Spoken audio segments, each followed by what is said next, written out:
हाय, hello, नमस्कार. कसे आहात सर्व? मस्त ना?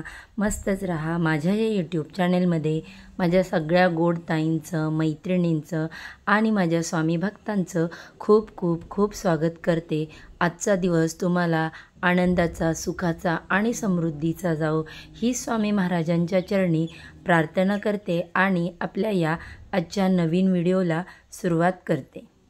बघा, 25 जून 2024ला मंगळवार संकष्ट चतुर्थी आहे आणि अंगारकी योग आलेला आहे.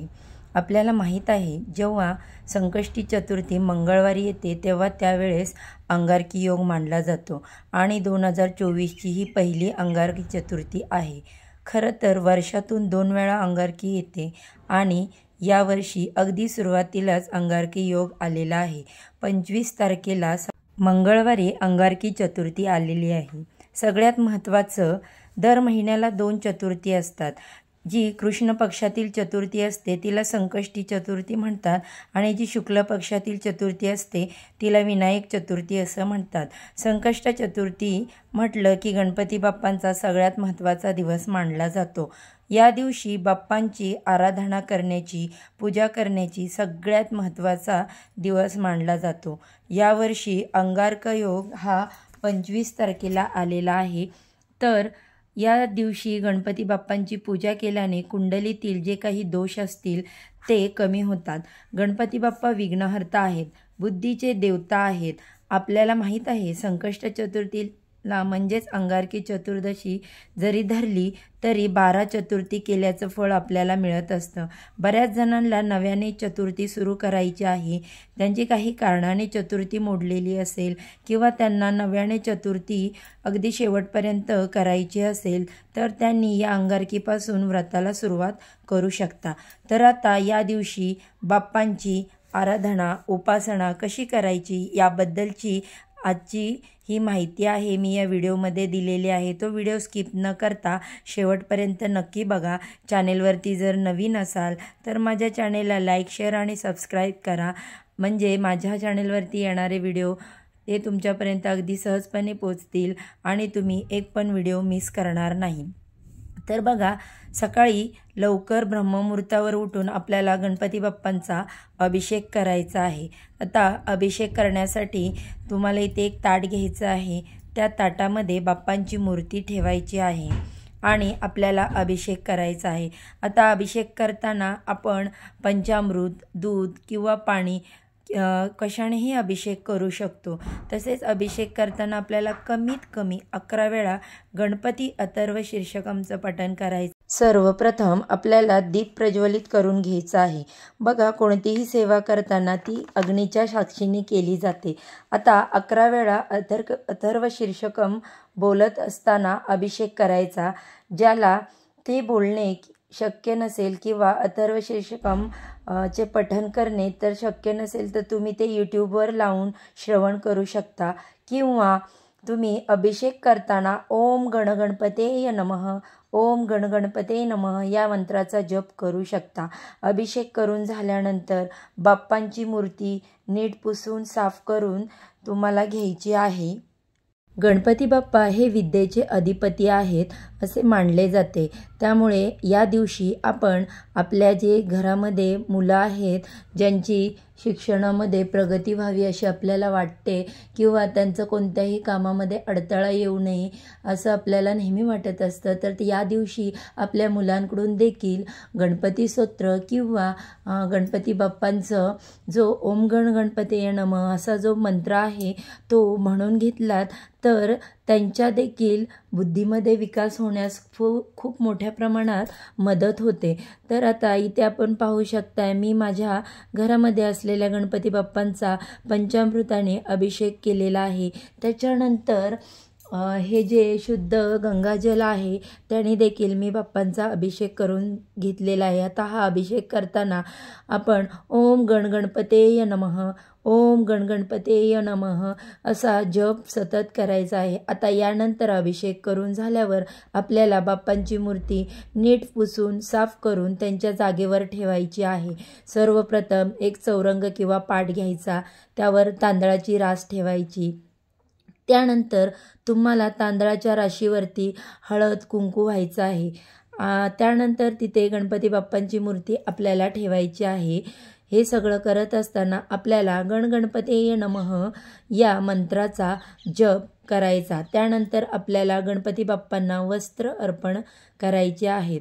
तुम्ही जानव्याचा जोड असेल तर अर्पण करू शकता, जर तो नसेलच तर तुम्ही फक्त वस्त्र अर्पण केली तरीही चालेल। त्यानंतर गणपती बाप्पांच्या आवडीची जी फुलं आहेत म्हणजे ती त्यांना अर्पण करायची आहेत। तेव्हा देखील ओम गणगणपतये नमः या मंत्राचा जप आपल्याला करायचा आहे। बाप्पांना जास्वंदीची फुलं फार आवडतात, ती तुम्ही अर्पण करू शकता। पण आपल्याला काही वेळा जास्वंदीची फुलं मिळत नाहीत, कधी कधी तर दुर्वा देखील आपल्याला अवेलेबल होत नाही। पण एक मात्र लक्षात ठेवा, कोणतीही सेवा किंवा भक्ती ही अगदी मनापासून केली, कोणताही दिखावा न करता केली तर ती देवापर्यंत अगदी सहजपणे पोचते। आपल्याकडे जेही सामान आहे त्याच्यामध्ये आपण विधिवत भक्ती देवाची करू शकता। आता फुलं अर्पण करून झाल्यानंतर आपल्याला दुर्वा अर्पण करायचा आहे। त्याच्यानंतर आपल्याकडे असेल तर छोटासा एखादा हार बाप्पांना घालायचा आहे। बघा, असं कोणतंच घर नसेल जिथे गणपती बाप्पांची मूर्ती नाही। आपल्याला या दिवशी बाप्पांच्या मूर्तीवर अभिषेक करायचा आहे, दुर्वा व्हायच्या, फुलं व्हायची। त्यानंतर आपल्याला बाप्पांना नैवेद्य दाखवायचा आहे। अर्थातच गुळ खोबऱ्याचा नैवेद्य तुम्हाला बाप्पांना दाखवायचा असतो आणि हा जरी गुळ खोबऱ्याचा नैवेद्याबरोबर बाप्पांना अतिशय आवडीचे असे जे मोदक आहेत ते देखील तुम्ही या दिवशी नैवेद्य म्हणून बाप्पांना दाखवू शकता। पण एक गोष्ट मात्र नेहमी लक्षात ठेवा की इतर नैवेद्याबरोबर तुम्ही गणपती बाप्पांच्या नैवेद्यावर तुळशीपत्र ठेवू शकत नाही किंवा कधीही ते तुळशीपत्र बाप्पांच्या नैवेद्यावर ठेवायचं नाही, कारण बाप्पांना तुळशीपत्र हे वर्ज्य आहे, त्यामुळे इथे तुळशीपत्र ठेवायचं नाही। आणि नैवेद्य अर्पण करण्यासाठी तुमच्या घरामध्ये एखादं जर फळ असेल ते देखील तुम्ही बाप्पांना अर्पण करू शकता। ही सगळी विधिवत पूजा झाल्यानंतर आपल्याला आरती करायची आहे। आरतीसाठी आपल्याला तुपाचा दिवा घ्यायचा। त्या दिवशी अथर्व शीर्षकमचे जेवढे जास्त पठण आपल्याला करता येईल तेवढे तुम्ही करायचे आहे। आता बघा, अथर्व शीर्षकम पठण जर नाहीच करता आलं तर गणपती स्तोत्र तुम्ही पठण करू शकता।